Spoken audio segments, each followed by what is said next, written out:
Eh bien, les amis, bonjour! Bonjour Tan! Salut, salut! J'ai le plaisir d'être avec Tan, donc le photomentaliste, puisqu'en fait, Tan, tu as deux passions dans la vie. Les cartes de visite et les portefeuilles. Et pour le coup, tu viens de faire l'acquisition du Orphic Plus. Et tu m'as proposé de faire un petit unboxing avec nous et de pouvoir un peu nous en parler. En profiter, ouais, vu que je l'ai acheté pour mes propres besoins. Beaucoup d'amis m'ont parlé de l'Orphic. Alors il y a Orphic et Orphic Plus. Ouais. Je crois que dans le magasin il n'y a que le Orphic Plus. Exactement. De toute façon, le Orphic n'existe plus. Voilà. Lewis Leval, donc c'est une création de Lewis Leval, le Orphic Plus. C'est la seule qu'on a de disponible aujourd'hui. La seule différence avec le Orphic, pour ceux qui voulaient savoir, c'est que c'est exactement le même portefeuille, mais un tout petit peu moins large. Voilà. Et en hauteur, c'est exactement la même hauteur, mais il y a un tout petit peu moins large, et c'est plutôt pour le Orphic normal, et plutôt fait si on veut juste mettre des cartes de visite normales. Alors que le Orphic Plus, on peut mettre des jeux de cartes, et ça, c'est ce qui m'intéressait, parce que à l'intérieur, j'ai un petit jeu de cartes ESP. Ok. Juste une question comme ça, pour ceux qui connaissent absolument pas l'utilisation des portefeuilles, quel genre d'utilisation on peut faire avec le Orphic Plus? Et du coup, qu'est-ce qui va le différencier des autres portefeuilles? Alors, ce qui est d'intéressant avec le Orphic Plus, et le Orphic aussi d'ailleurs, c'est que l'intérêt principal pour moi, c'était entre autres le pic.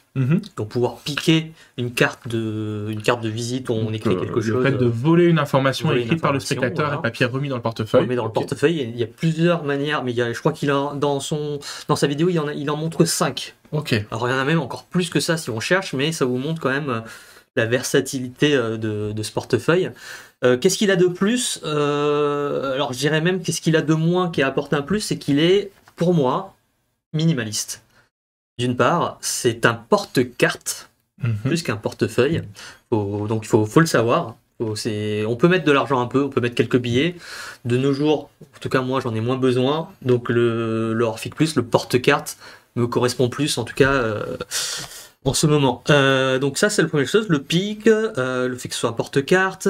On peut faire aussi une charge. Ouais. Si on peut charger des cartes, si on veut. Très bien. Il y a une technique qui permet ça. Et on peut aussi faire des changes. Pour ceux qui veulent changer un billet de banque, un billet de banque qu'on emprunte au spectateur et on veut le changer par un de nos billets. Ouais, c'est-à-dire qu'en fait, par cette utilisation-là, tu peux donner l'illusion de pouvoir lire ou deviner le numéro de série d'un billet, par exemple, en l'échangeant avec un que tu as déjà dans ton portefeuille et que tu connais par cœur. Ça, c'est super intéressant. Donc, après, ça, c'est une des utilisations, mais il y en a plein d'autres. Mais ce portefeuille, voilà, il mélange tout ça, pique, change, charge. Alors, il y a un truc qui ne fait pas, par contre, pour ceux qui aiment les portefeuilles qui font tout, il ne fait pas il n'y a pas la fonction suck, entre autres, par exemple, pour charger quelque chose qu'on aurait dans la main, par exemple. Ça, on peut pas vraiment le faire. On peut charger directement dans le portefeuille et ressortir le portefeuille, mais on peut pas charger le portefeuille à vue comme ça. Tu es en train de nous dire que c'est plus, du coup, un outil qui va servir au mentalisme, pour le coup, qu'à la magie.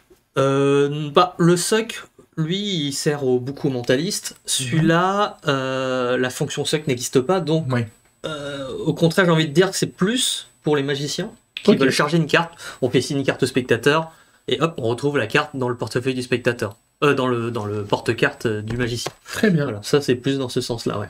Ok. Est-ce que tu peux du coup nous le montrer? Je peux changer l'angle de vue pour vous présenter je vous montre ça. Un petit peu Donc voici, la différence avec beaucoup d'autres portefeuilles, c'est que il y a des porte-cartes à l'extérieur. Généralement, le portefeuille, on l'ouvre pour mettre des choses à l'intérieur. Alors, je vais essayer de voir comme ça. Donc à l'intérieur, ça ressemble à ceci. Donc on a une sorte de fenêtre où on peut mettre notre permis de conduire, un peu d'argent. Ici, je vous montre à peu près mon petit set. Ici, c'est des jeux de cartes. Voilà, c'est des jeux de cartes ESP. Chose très intéressante, c'est qu'on peut mettre notre carte d'identité. En fait, t'en as fait un porte-carte de tous les jours. Ah oui, clairement, oui. T'as tout le nécessaire. Je voulais acheter l'Orphic que je pourrais emporter partout avec moi parce que je voulais avoir de quoi faire des pics si je voulais faire un petit tour, de quoi avoir un peu d'argent. Et quelques petits tours de cartes, voilà, pour faire des petits tours, et ça c'est super intéressant, et c'est petit surtout. Enfin, je le remplis, moi j'ai besoin de rien d'autre, peut-être une carte bleue, mais que je pourrais mettre ici ou ici, et ça suffit. Il est très très mince. Je sais pas si on peut le voir. Voilà, je repasse en vue de face. Du coup, l'épaisseur effectivement est assez intéressante. Donc ouais, non, c'est suffisant pour pouvoir l'avoir en tous les jours. Donc tu fais le choix d'avoir un portefeuille qui n'est pas dédié à ta pratique de la magie du mentalisme. Non, c'est vraiment un portefeuille assez, un un porte-carte assez léger.